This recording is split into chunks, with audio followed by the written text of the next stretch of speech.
Hello friends, educational motive channel में आप सबका तहे दिल से स्वागत है।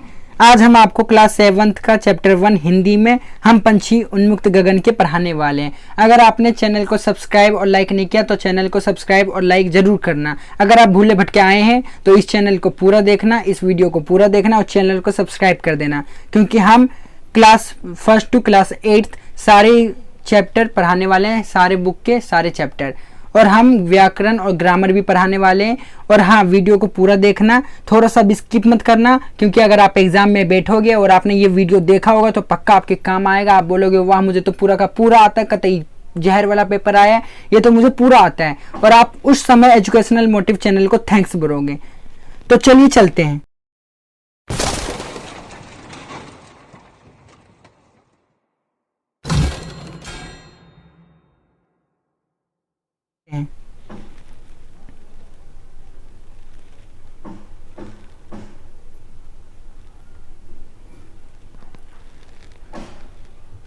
एजुकेशनल मोटिव चैनल आपको चीजों में रटाने में नहीं, चीजों को समझाने में विश्वास रखता है। इसलिए पाठ में सिर्फ हम पंछी उन्मुक्त गगन के पाठ में भावार्थ नहीं है, मगर हमने बहुत मेहनत किया और हमने खुद से पहले पढ़ते हैं और खुद से इस आंसर को बनाया है।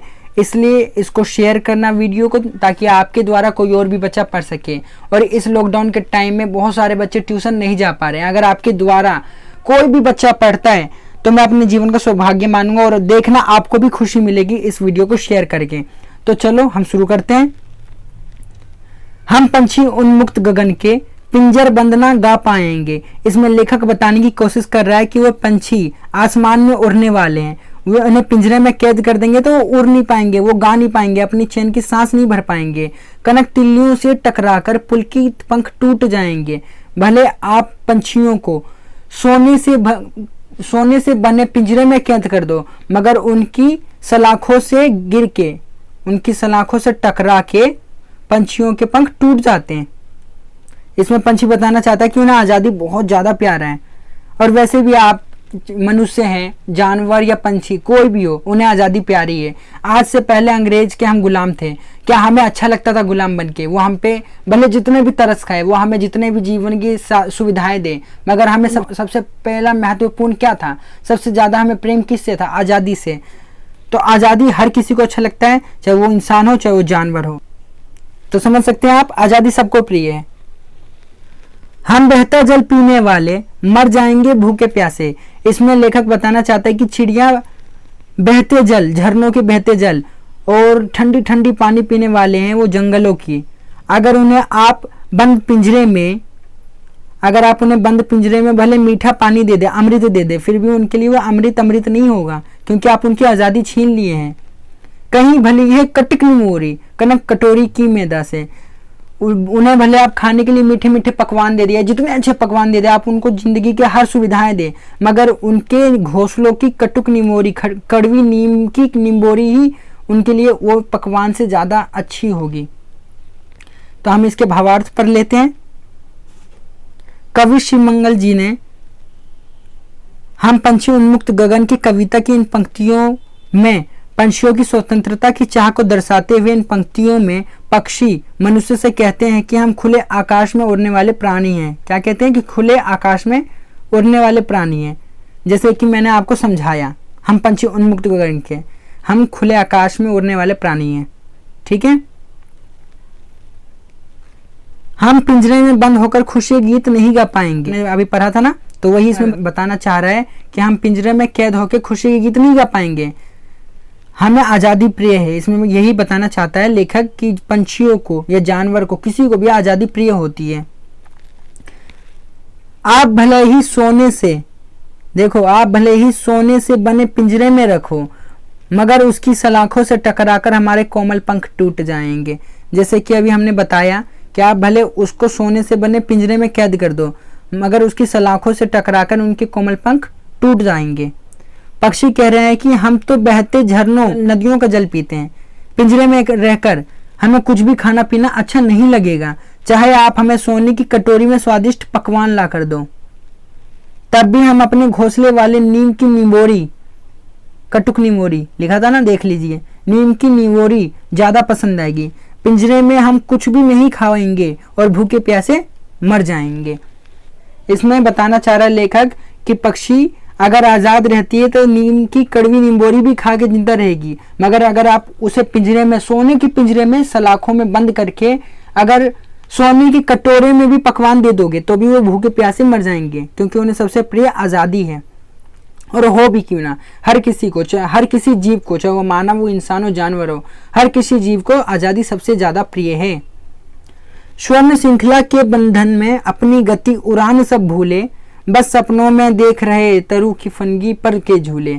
इसमें बता रहा है कि इसमें लेखक बताना चाह रहा है कि चिड़ियों को जो हमने कैद कर लिया, पक्षियों को जो हमने कैद कर लिया, तो वो अपनी गति भूल चुके हैं, अपनी उड़ान भूल चुके हैं। अब तो वे पहले कहाँ आकाश में उड़ते थे, कहाँ पहाड़ की चोटी पे उड़ते थे, कहाँ पौधों की ऊंचाइयों पर आखिरी चोटी पे उड़ते थे, जहां क्षितिज तक जाते थे। क्षितिज का मतलब जहां आकाश और धरती मिलते हो, कहाँ पहले पक्षी क्षितिज तक जाते थे। तो उनके सपना रह गया है, अब तो वो तरुपन की फुनगी देखते हैं, यानी पौधों की फुनगी के झूले देखते हैं। यानी अब वो दिखाना चाह रहे हैं कि व्यक्तियों ने उन्हें कैद कर करके उनके अंदर की गति, उनके अंदर की उड़ान सब भूल चुके हैं, भुला दिया है इंसानों ने। तो ये भी बहुत ज्यादा गलत है। ऐसे थे अरमान की उड़ते नील गगन की सीमा पाने, देखो इसमें बता दिया है, ऐसे थे अरमान, उनकी ऐसी इच्छाएं थी। क्या थी? इच्छा। उनकी ऐसी इच्छाएं थी कि वे नील गगन की सीमा पाने, यानी आसमान के सीमा तक जा सकते थे। लाल किरण की चोंच खोलकर चुगते तारा अनार के दाने, अर्थात वे अपनी लाल चोंच से तारों को चुगते। नील गगन आसमान में जाकर तारों को चुगते अपनी लाल चोंच से। इसमें लेखक बताना चाह रहा है कि अब वे पक्षियों की आज़ादी हमने कैद कर ली है, हम उनको आज़ाद नहीं रहने दे रहे। तो अब वो अपने गति को भूल चुका, अपनी उड़ान भूल चुका। अब उनकी सपने रह गए इतनी ऊंचाई उड़ने तक। पहले उनकी इच्छा क्या थी कि वे नील गगन, आसमान के पार तक जाए, आसमान की सीमा तक जाके तारों को चुगे अपनी लाल चोंच से, मगर अब ये सब नहीं रहा, वह अपनी उड़ान भूल चुका है। भावार्थ देख लेते हैं थोड़ा। कवि शिवमंगल जी ने हम पंछी उन्मुक्त गगन की कविता की इन पंक्तियों में पिंजरे में बंद पक्षियों का दुख दर्द दिखाया है। क्या दिखाया कवि ने? दुख और दर्द। पिंजरे में बंद रहते रहते बेचारे पक्षी अपनी उड़ने की सब कलाएं और तेज उड़ना भूल चुके हैं। कभी वो बादलों में उड़ा करते थे, नील गगन, पेड़ों की ऊंची टहनियों पर बैठा करते थे। अब तो उन्हें बस सपने रह गए ये सब, आप समझ सकते हैं। अब तो उन्हें बस सपने में ही पेड़ की सबसे ऊंची डाल पर बैठना नसीब होता है। यानी अब वो उनकी हमने आज़ादी छीन ली है, तो अब वे सिर्फ सपने देख सकते हैं। पंछियों के मन में ये इच्छा थी कि वे उड़कर आसमान की सीमाओं को पार कर जाएं और अपनी लाल चोंच से सितारों को दानों की तरह चुने। लाल चोंच से सितारों को दानों की तरह चुने, देख सकते हैं ना। इस गुलामी भरी जिंदगी ने उनके सभी सपनों को चूर चूर कर दिया। हमने उन्हें कैद करके उनके सभी सपनों को चूर चूर कर दिया। अब तो पिंजरे में कैद होकर रह गए हैं और बिल्कुल खुश नहीं हैं। और हो भी कैसे? होती सीमाहीन क्षितिज से इन पंखों की होड़ा होरी, या तो क्षितिज मिलन बन जाता या तंती सांसों की डोरी। इसमें दुख देखो, पंछियों का दुख देखो। क्षितिज मैंने अभी जैसे बताया, क्षितिज का मतलब होता है जहां आसमान और धरती मिलते हो, उसे क्षितिज कहते हैं। ठीक है। पहले वो अपनी पंखों से होड़ा होरी यानी रेस में लग जाते थे। पहले अपने पंखों से होड़ा होरी में लग जाते थे क्षितिज तक पहुंचने के लिए, और वो चाहते थे या तो क्षितिज मिल जाता या तो वो मर जाते। यानी उन्हें अपनी जिंदगी से ज्यादा प्रिय उनकी आजादी है। अगली लाइन में लेखक कह रहे हैं, नीड ना दो चाहे टहनी का, अर्थात चाहे आप पौधों को काट दो, उन्हें रहने के लिए जगह ना दो, आश्रय छिन्न भिन्न कर डालो, उनके घोंसले तोड़ डालो, लेकिन पंख दिए हैं तो, यानी ईश्वर ने उन्हें पंख दिए हैं, रब ने उन्हें पंख दिए हैं, आकुल उड़ान में विघ्न न डालो। तो वो हमसे विनती कर रहे हैं कि उनकी उड़ान में विघ्न ना डालो, उनको गुलाम ना बनाओ, उनकी आज़ादी ना छीनो। भले आप उनसे नीड छीन लो, उनसे टहनी छीन लो, उनका घर छीन लो, आश्रय छीन लो, लेकिन उनसे उनकी उड़ान ना छीनो। चलो इसका भावार्थ पढ़ लेते हैं। कवि शिवमंगल सिंह जी ने हम पंछी उन्मुक्त गगन कविता की आखिरी पंक्तियों में पक्षियों की स्वतंत्र होकर उड़ने की इच्छा का बड़ा ही मार्मिक वर्णन किया है। इन पंक्तियों में पक्षी कहते हैं कि अगर हम आज़ाद होते तो उड़कर इस आसमान की सीमा को ढूंढने निकल जाते। अपनी इस कोशिश में हम या तो आसमान को पार कर लेते या तो फिर अपनी जान गंवा देते। यानी उन्हें अपनी जान से प्रिय क्या है? आज़ादी। पंछियों की इन बातों से हमें पता चलता है कि उन्हें अपनी आज़ादी कितनी प्यारी है। हम पंछी उन्मुक्त गण के कविता की आखिरी पंक्ति में मनुष्य से उन्हें स्वतंत्र कर देने की विनती की है। कहा है ना, विघ्न न डालो, तो ये विनती है। क्या है ये? विघ्न। विघ्न मतलब होता है कि आप रुकावट मत बनो। मनुष्य से कहते हैं कि आप हमसे हमारा घोंसला लो, हमें आश्रय देने वाली टहनी छीन लो, हमारे घर नष्ट कर दो। लेकिन भगवान ने हमें पंख दिए हैं। देखो, भगवान ने हमें पंख दिए हैं, तो हमसे उड़ने का अधिकार ना छीनो।